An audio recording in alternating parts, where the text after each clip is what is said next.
Good afternoon, everybody. Uneducated Economist here. So many times on this channel, I've talked about the Cantillon effect, and I know a lot of people kind of roll their eyes when I talk about this because I've referred back to it so many times. But once you understand the flow of money going through a state and what happens when that new money comes into the system, people who have access to that money, and then eventually the increase of luxury spending, and then the depriving of dollars coming in, and the fall into poverty. And this happens so many times throughout history, and really you can see examples of it even taking place just in recent history and taking place right now, like examples of it happening exactly at this moment. So when we think about the Cantillon effect, right, a lot of people, when they hear about the Cantillon effect, they really only get a very short little section of it, right? And this is where the new money comes into the state. The people who have first access to that money, what they do with that money, this is really where the problems begin. Like, if there is a problem, I don't even know if it's necessarily a problem or just the natural course of things. I think that would probably be a better way of explaining, because really, in order to prevent it from happening, you would have to tell people to just go against their human nature, and nobody wants to do that. Once you have new money coming in, once you have a pay increase and a better job, whatever, or all of a sudden an influx of money, you inherited it, you want to spend that on things you enjoy, right? You don't want to not spend it, right? You want to increase your standard of living. You want better things. So that's really where the problems begin. Now, again, is it a problem or just the natural flow of things? So when Cantillon described the flow of money coming into the state and what happens, he used a silver mine, right? So, like, this new silver mine is in this particular area, and the people who have access to that silver, they're the ones who have access to the money, since silver is money. So now all the people who have access to that money, the silver miners, the people who work for the miners, all the carpenters, butchers, everybody else who the miners are spending this money with, they all get to enjoy this new money first, right? But everybody at the end of the line, they have to suffer because they haven't received this new money yet, but yet all the items are starting to increase in price. And this is due to the added consumption. As people get more money, they consume more things. You're not going to consume, just a little bit when you can consume a lot more. And this is what happens when the new money comes in, is you start consuming more. Well, if you're consuming more, that's less available for the people at the end of the line, and that's the reason why they are suffering the most, is because this added consumption that has taken place from the new money. Now, as this prices start to increase, the people who have access to this new money, they don't want to spend it on higher prices. So what they do is they search out foreign production to compete with the domestic manufacturing so the prices don't go up.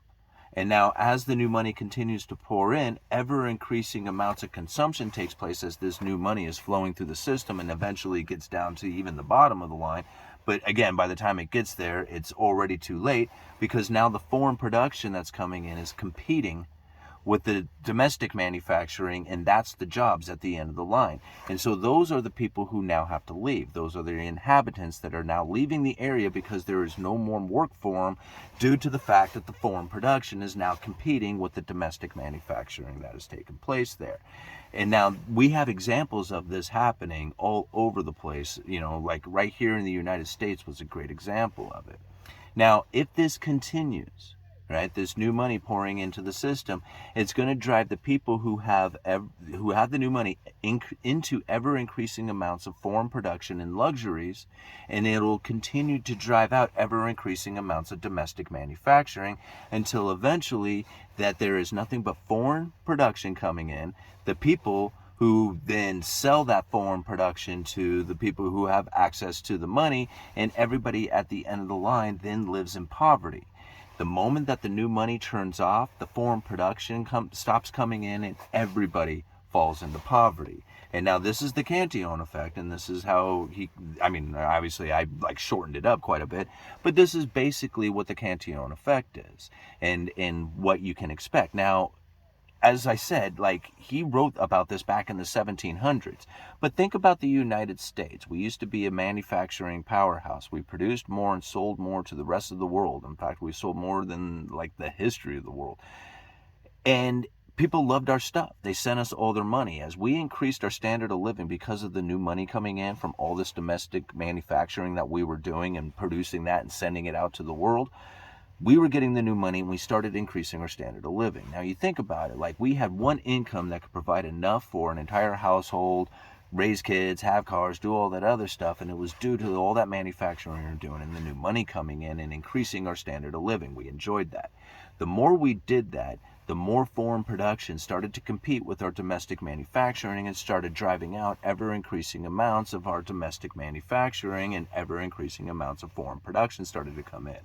Now, we eventually reached a point where the new money wasn't coming in enough and we were going to start falling into poverty, right? Because we didn't have the manufacturing base like we once did, since we were exporting a lot of this stuff over to China. That turned the United States into the seller of debt. They were like, okay, well, if we can't sell our manufacturing to get the new money to come in, we will start borrowing the money by issuing out U.S. Treasuries, that debt. Not start, they've already been issuing out, but they're going to start issuing out a lot more of them. That's when they kind of severed the supply of, or severed the gold standard back in the early 70s.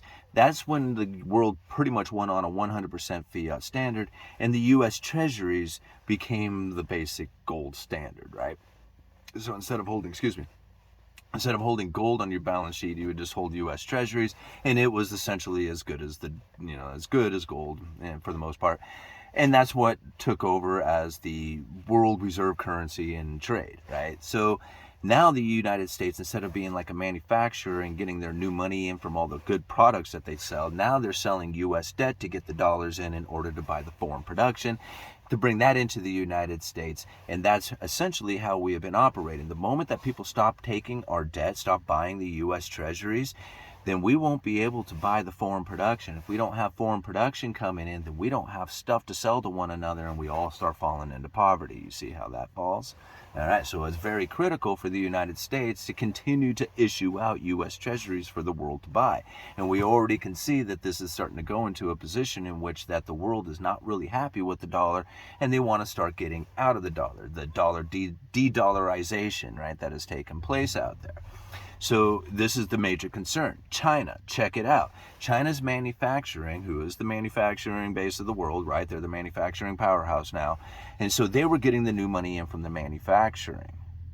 Now, their manufacturing is starting to peak out, and that manufacturing base is starting to leave China.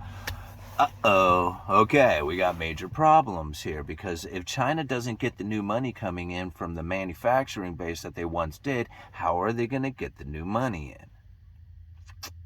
Right? Big question. Now, this is a very big concern, because you think about what's going to happen to the young men who start to lose their jobs. They're going to get angry. They're going to get very angry. And what are they doing? They're leaving the cities already. They're moving out to the countries, and we're starting to find them at the U.S. border. There is a lot of young Chinese men who are about ready to lose their jobs. And China is in a position in which that they need to figure out a way to get the new money to continue to come in, considering that the manufacturing base is coming to an end, or peaking out. It's not coming to an end, but peaking out, and then once it's peaked out, new money won't be coming in from the manufacturing, or a continuation of increasing new money. Like the United States, who had to increase their new money by the issuance of debt, ever-increasing amounts of debt, right? And the moment that we don't issue out ever-increasing amounts of debt, then that means that the foreign production that we are purchasing will start to fall.